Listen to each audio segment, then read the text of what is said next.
Welcome to Cool Radio. Thank you for joining us for the third episode of WTF Does That Mean? Today we're going to talk about overweight anorexia and what does that mean. And I'm Whitney Anderson. I am Samantha Phoenix. And we are Calm Radio. Samantha, what is atypical anorexia? Well, Whitney, what that means is that overweight people can be anorexic too. Have you ever known anyone that was overweight and anorexic? Never. Every anorexic person I've ever known has been skinny as a rail. Unless they were overweight, had anorexia, and I was unaware of it. Well, I'll have to convulge to you that I am an overweight anorexic. But Samantha, you look so normal. Well, thank you very much. It's the hips. The truth is, a lot of anorexia is really about a mentality. Absolutely. And from the average person, if you deprive yourself of a lot of calories and just live a normal, average, active day, the typical response is for you to use up as many calories as you burn.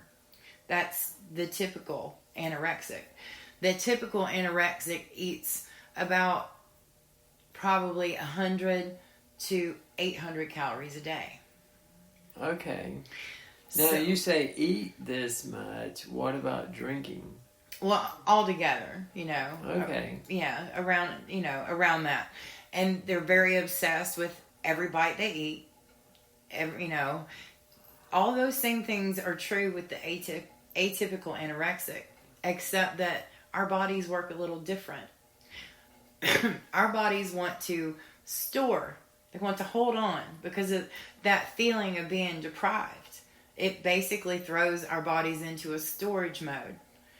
I typically when I started counting calories, I realized that I only eat between 300 and 800 calories a day. And that includes my, what I have to drink and stuff along the way, unless I throw a little alcohol in there.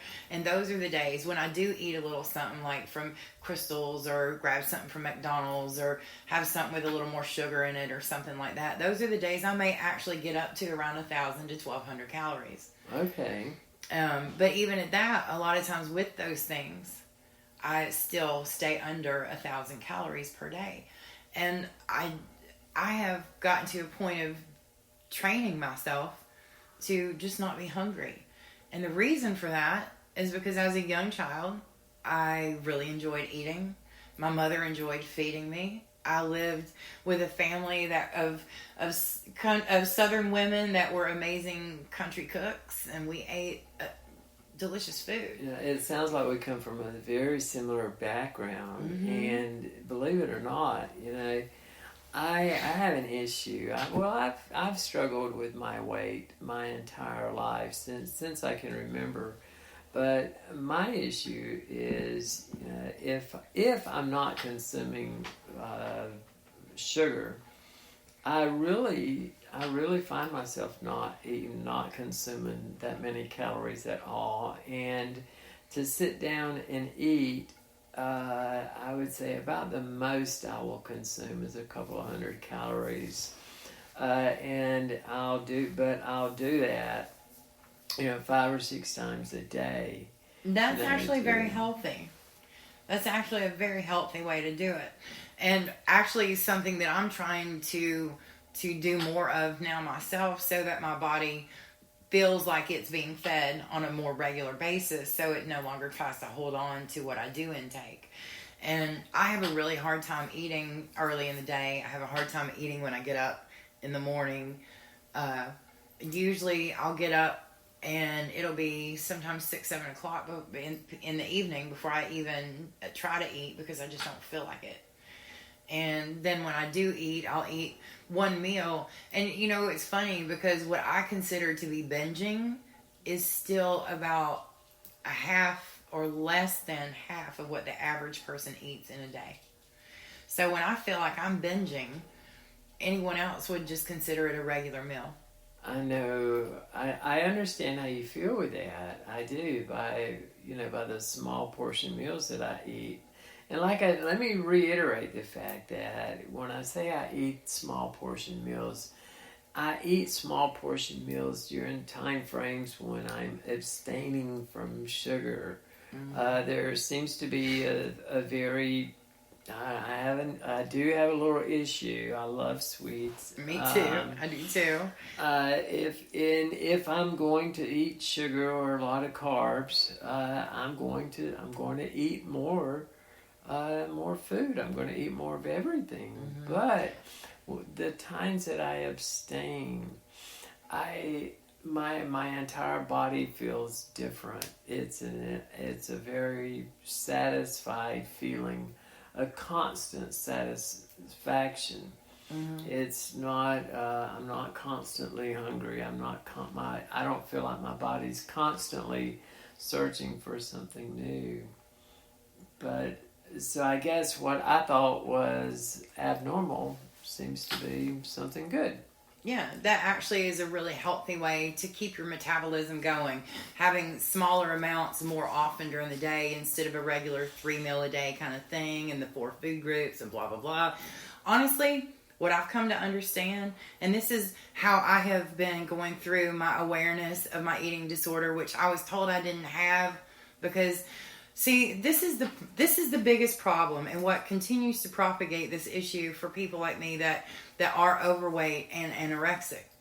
I was told when I was about 14 years old, I was going to another 12-step program, which is what led to my current book on Amazon, How to Get the Fuck Over Yourself, a 4-step process. I took those 12, lived a life by it, and condensed it to 4, but that's a whole nother thing. I just had to plug my book there for a moment. Shameless plug, shameless. So, but I'd do it every day if I could. In that,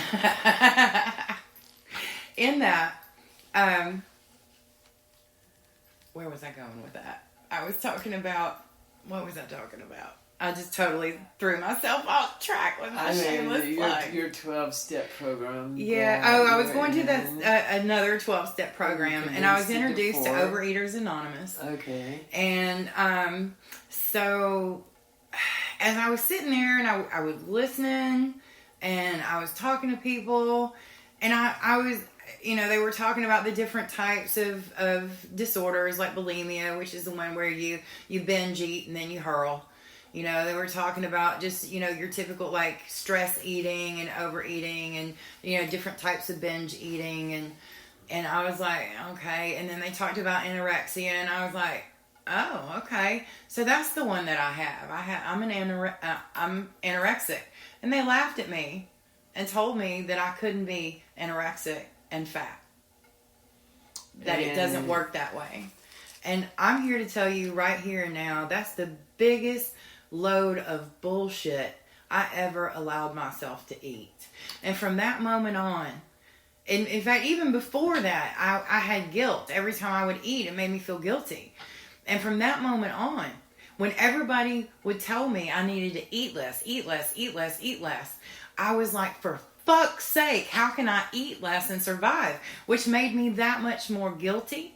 It made me feel that much more horrible about myself because I was not able to survive and not eat. That's how I allowed people to make me feel. Okay, well, how do you feel about that now? Fuck that shit. I'm going to take every bite of anything I want and enjoy and savor every moment of the flavor. I don't care what it is, when it is, where it is. If I want to eat it, I'm going to eat it. And I'm going to enjoy it. And if I don't enjoy it, I won't take more than one bite. But if I do enjoy it, I'm going to eat it and until I'm not really enjoying it anymore. And see, that's the thing. When you allow yourself to enjoy instead of being deprived, you actually put yourself in an alignment for things where you can eat that sugar. Like, we had some absolutely delicious treats that Miss Whitney Anderson made earlier. Some very delicious potato candy reminded me much of what my mom made back when I was a kid. I was telling her all about it. It's absolutely fabulous. My aunt used to make this for me. But we were talking about how it's like a half a cup of potatoes and 7 pounds of confectioner's sugar. Because it really is a lot of confectioner's sugar, but that's what makes it so delicious. Now, I actually ate 3 pieces. That probably is about average compared to what I've heard, the neighbors have eaten and, everything. So that really was kind of, just like an average serving, about those 3 pieces. That's about right. I let myself enjoy and savor every moment of it. And then after that 3rd piece, I was just like, I'm done now. That was good. I am satisfied. It was delicious, and now I'm good. So that's really where allowing yourself to enjoy something stops the process of binging, ultimately. And what I, again, thought was binging was just kind of eating like normal people, because I was told I had to eat less. And so I kept trying to cut out food completely, because that was the only way I could eat less. I think when your body is in line with the correct energy, I think you know what to eat, when to eat, how much your specific body can take. Exactly. And when you're craving things, it's because your body wants something, even if it's just the flavor of something for a little bit. I think a lot about these things they've got out there. High fructose corn syrup. Ugh. Oh my God. I was on that for a while. I got addicted to Coca-Cola, Pepsi, whatever, fountain soda. I started out with the 59-cent one, then a few months later I'm getting the 89-cent and the 99-cent. Then I got my own cup with a big 2 gallons or whatever it is. I used to start my day every day with a Mountain Dew. There you go. You understand. And I, even at that, I would drink a couple of Mountain Dews a day. I would eat a cheese sandwich. And so a lot of it is about, it's about where you do get your calories. A lot of times now I still don't eat more than about probably I try to get close to 1,000 calories a day now. I really try to. Not for any other reason than I feel like it is better for my body itself, and keeping my body feeling the way it needs to feel, and, keeping my metabolism going the way I want it to, and those kind of things. But I still average around 800 calories a day. Wow. But in doing that, I've been eating really healthy foods for a long time. I cut out sugar, I cut out the high fructose corn syrup, I cut out fried foods. I hardly ever eat fried foods. If I do, I fry them myself, and I do it in coconut oil because it's delicious. But that's what I'm saying. All of these healthy eating changes, that's something I've been doing for a long time, and still having this issue with being an overweight anorexic, because I didn't understand that's what it was until literally just 6 weeks ago. Wow. 6 weeks ago is when I came into this understanding that I have been lied to and allowed myself to use it to deny I had an eating disorder, because I couldn't be anorexic because I was overweight, and I didn't qualify for being an overeater. I didn't qualify for being bulimic. I might have qualified for being a binge eater, but but if I told the truth about what I actually ate, it would have shown that it really wasn't enough, And yeah, I did go through times where I would just eat certain things or go through whatever. So I'm not saying there hasn't been a certain amount of some emotional eating, but overall, it's that disconnect from being able to enjoy your food and allow it to really nourish your body. Wow. And then allowing my system to get out of whack. And that's exactly what it's for. That's what the food is for, to give us energy. Exactly. And to enjoy. We're supposed to enjoy everything. So we are right here at the end of this segment. I want to invite everyone to a new series we're going to be starting soon that's all about being overweight and anorexic. And I want to do it to help others that are going through the same things and not being understood. And if one more person tells them not to eat anymore, they're going to want to punch them in the face. So, or, to not eat as much, because you get to a point you just can't eat any less, and people don't get that. So I want to create an awareness, and that's what this is about. We want everyone to be comfortable in their own skin with